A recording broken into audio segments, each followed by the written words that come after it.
filosofia é a essência de práticas.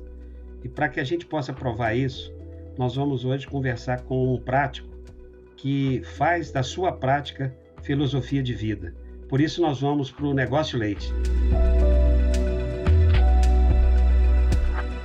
Quem é do mundo do leite já viu e ouviu Nivaldo Michetti, já ouviu histórias da vida dele.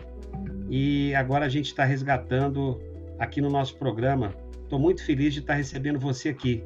Nivaldo Michetti, muito obrigado por estar aqui. Eu acho que quem agradece sou eu, Paulo.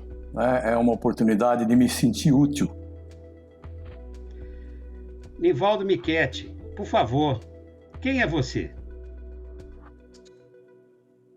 Nivaldo Michetti é esse jovem imaturo de mais de 60 anos, que aos 18 saiu de um colégio agrícola e foi trabalhar pelo Brasil afora, com cana-de-açúcar, com um sonho de ter um pedaço de terra onde pudesse decretar sua autonomia.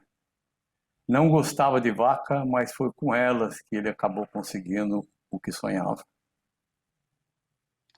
Ô, Nivaldo, para quem era empregado e tinha o salário garantido no final do mês, e de uma hora para outra toma a decisão de empreender, porque todo produtor de leite é um empreendedor, é uma decisão muito difícil. O primeiro ponto que eu queria que você comentasse como é que foi essa transição de empregado de um setor suco-alcooleiro que paga bem para uma atividade de salário não garantido. Pelo menos o valor não é garantido. Pois é, Paulo. No fundo, era quase uma inconsequência, né? Mas a vontade de ser independente e autônomo era maior do que qualquer outra coisa, né? Sempre com um apoio muito grande da minha esposa, eu sabia que podia fazer mais uma tentativa, e não seria a primeira e nem a segunda. E onde é que você foi comprar porque eu estou imaginando o seguinte, que você não, eu não vou trabalhar com cana, porque cana exige uma grande quantidade de terra e um grande capital, e eu estou supondo, não sei se é isso. A gente nunca conversou a respeito disso, embora a gente se conheça há 16 anos. Mas a pergunta é o seguinte: como é que você faz a opção do leite? É porque é uma terra, vamos dizer assim, você podia ter menos terra, menos capital empatado? Segunda questão, em que região foi que você comprou essa propriedade e em que ano? Como eu disse, a ansiedade era tanta que eu comprei essa propriedade no norte do Paraná, numa região que não era uma bacia leiteira, né? E fui como que aventurar. Eu acho assim bastante inconsequente, pensando hoje, bastante inconsequente, mas eu me sujeitaria a qualquer coisa. Mas em que ano que foi isso? Isso foi quase em 1990, já chegando em 1990. E você estava com quantos anos? Eu estava com 34 anos para 35 anos praticamente. E o tamanho da propriedade? Fala um pouco. Você produzia É, quanto? A gente tem que ter uma noção do é, seu negócio.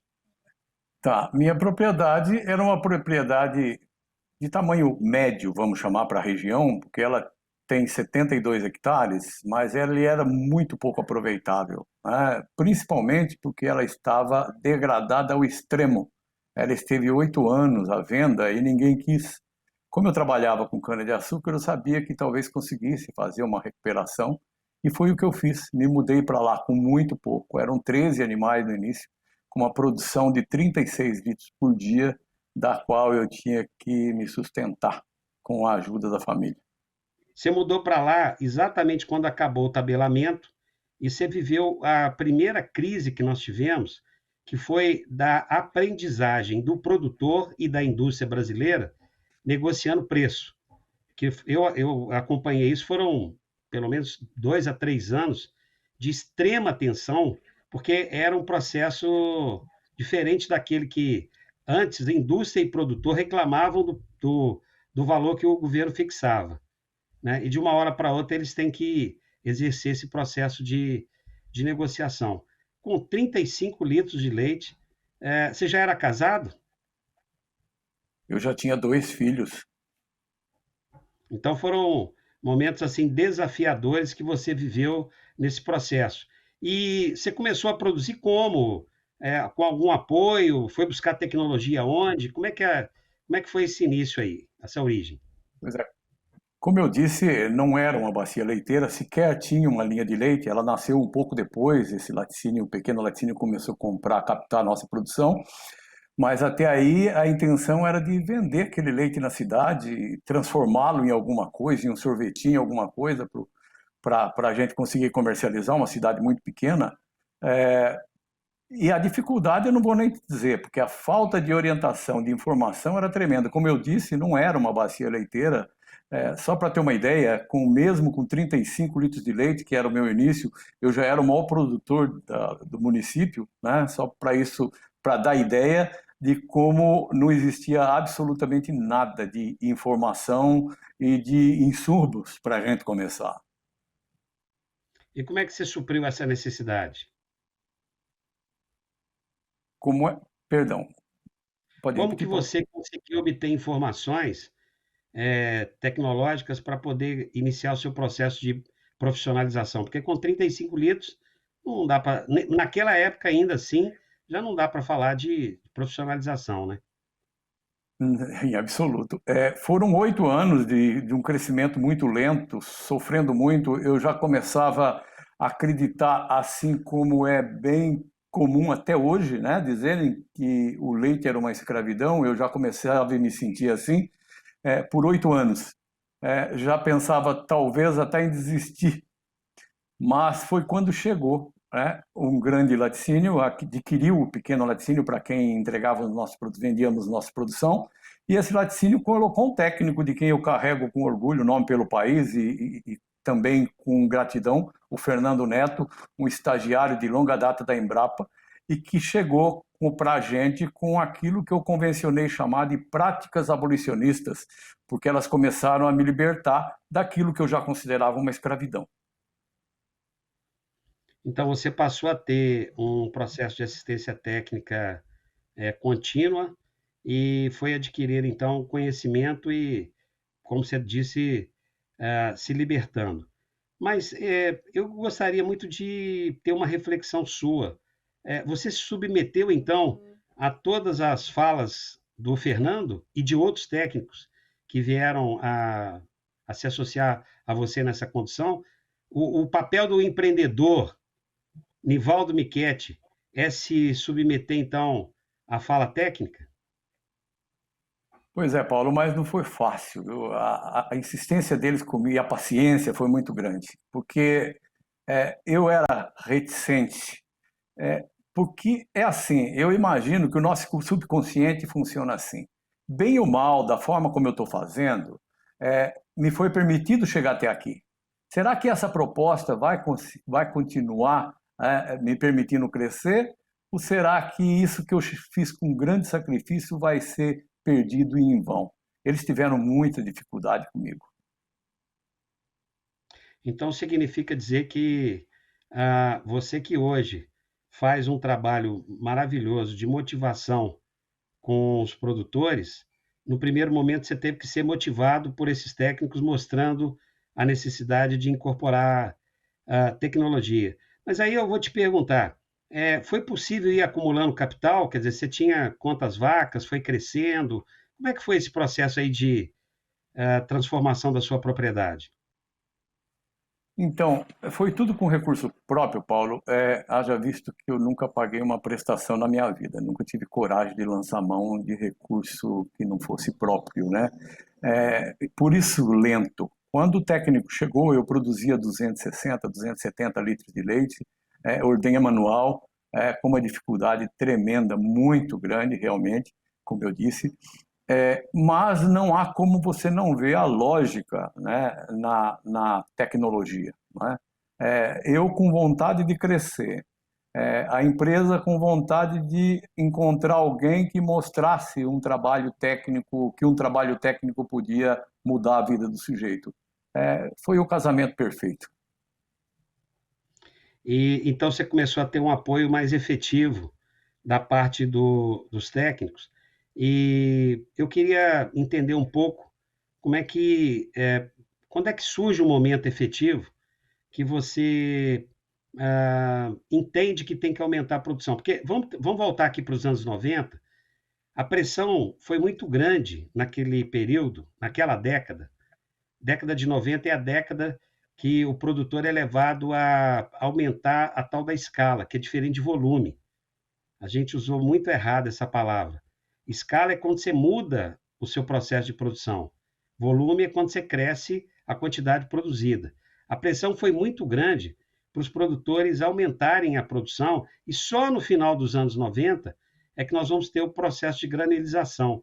Você fez tudo isso na sua propriedade, todo mundo te pressionando para aumentar a produção. E você está dizendo que não tinha capital.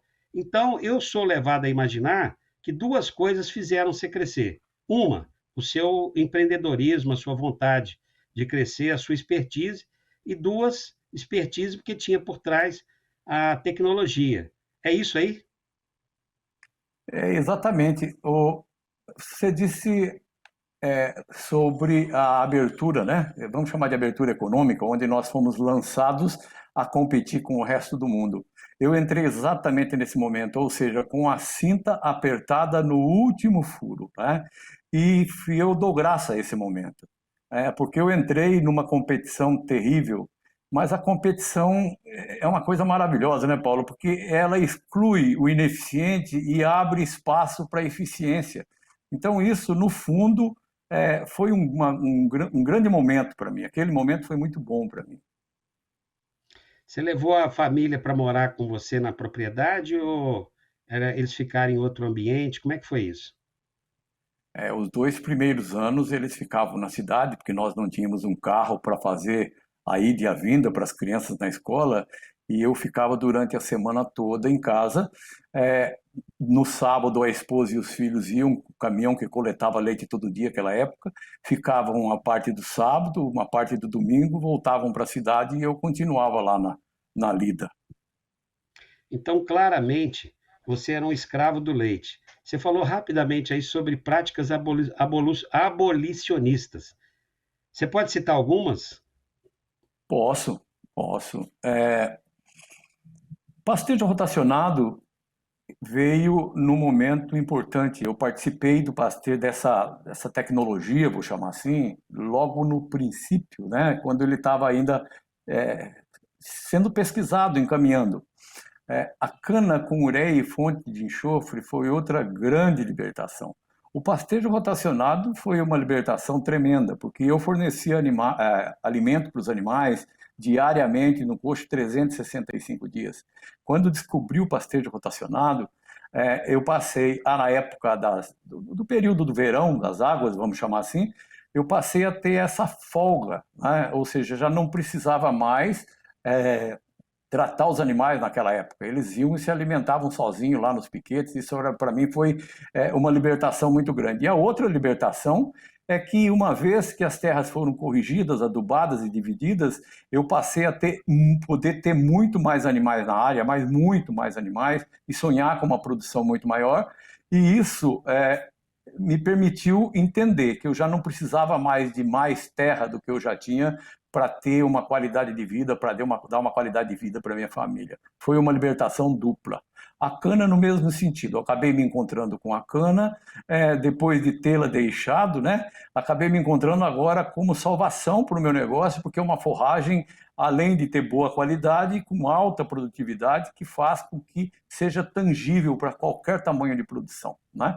E assim como outra, a desnecessidade de uma grande parafernália para se produzir, não é necessário uma grande parafernália.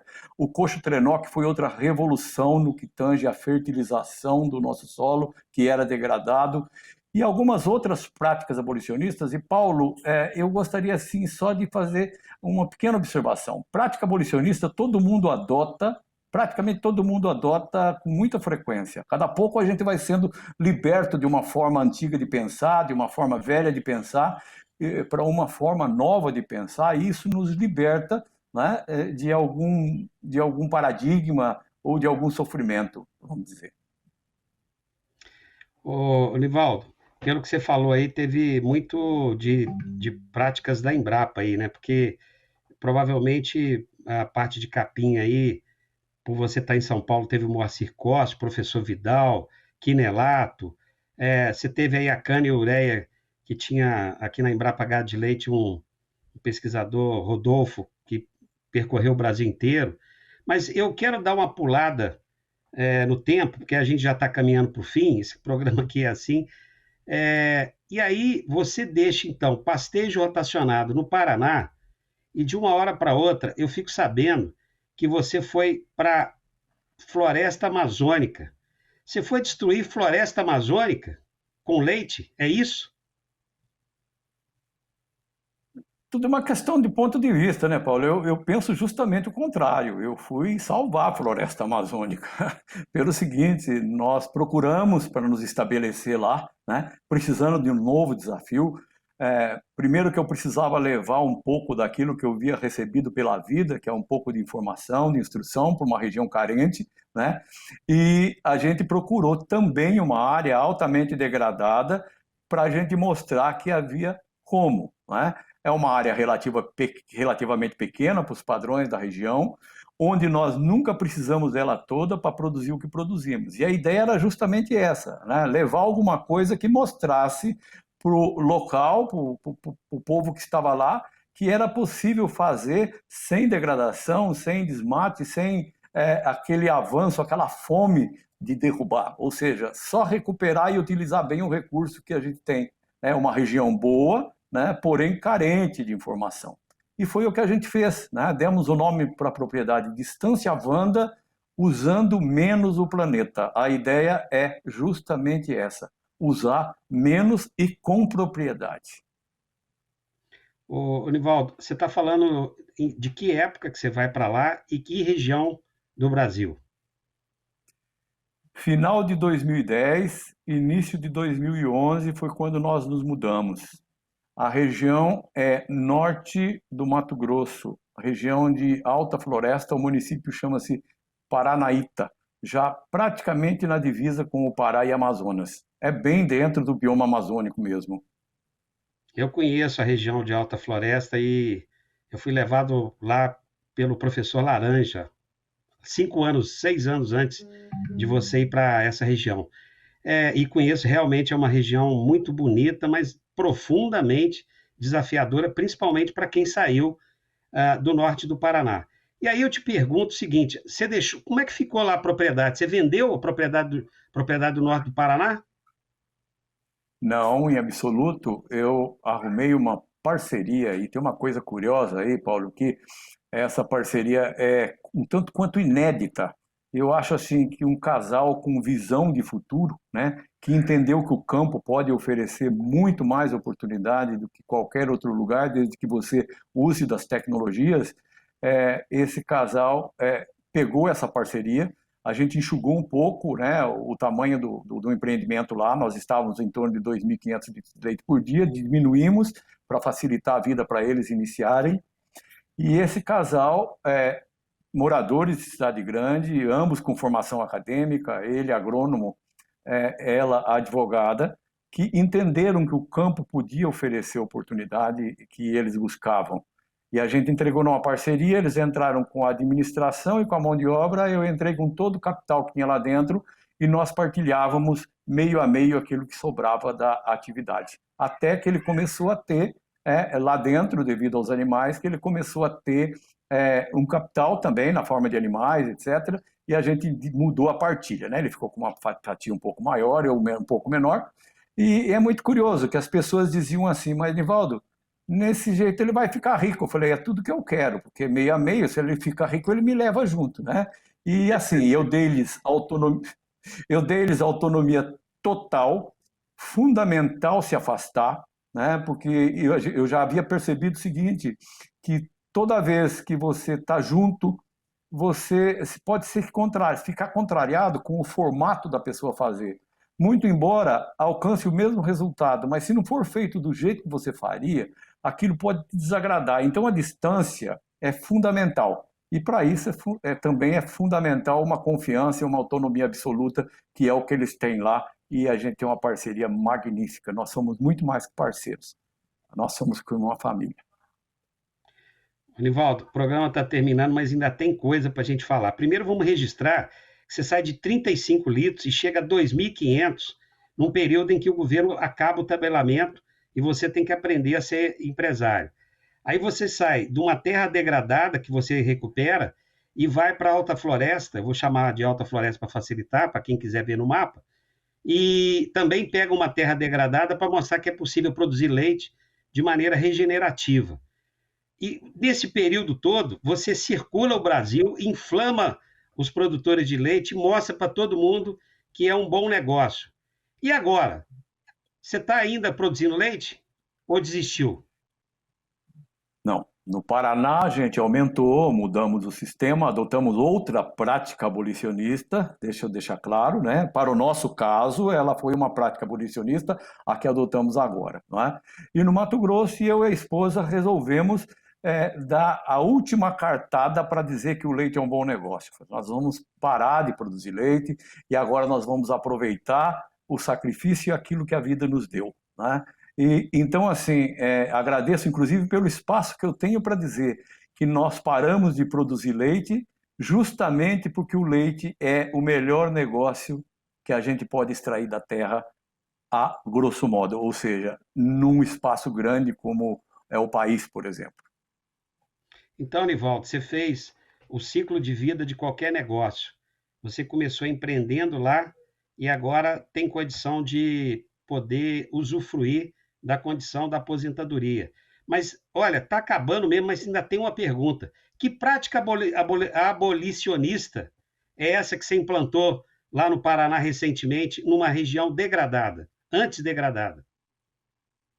Pois é, a prática que nós adotamos é o Compost Barn, depois de muito estudo, né? Fizemos um negócio muito original lá, inclusive, é bastante original o que foi feito lá. O Wilson estudou e pensou muito.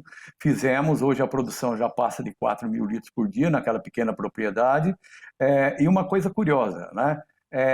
O porquê é justamente isso.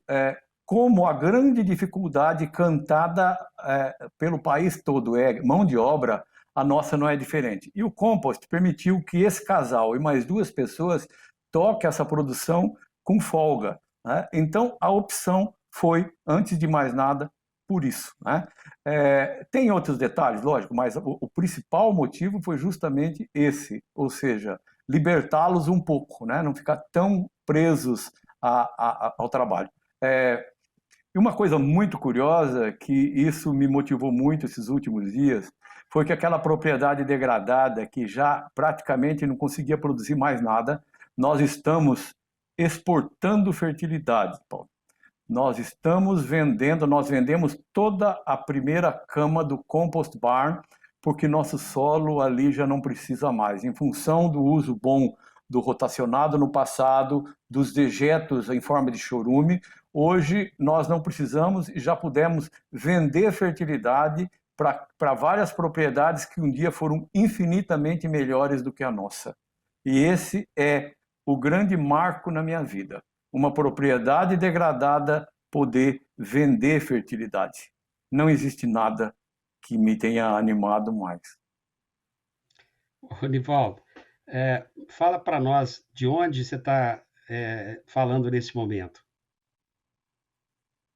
Dá até um pouco de vergonha, Paulo, porque eu estou de frente para o mar aqui, né, no 22º andar do edifício, passando uns dias com a minha filha, com o meu genro, com a minha netinha, e curtindo um pouco a vida.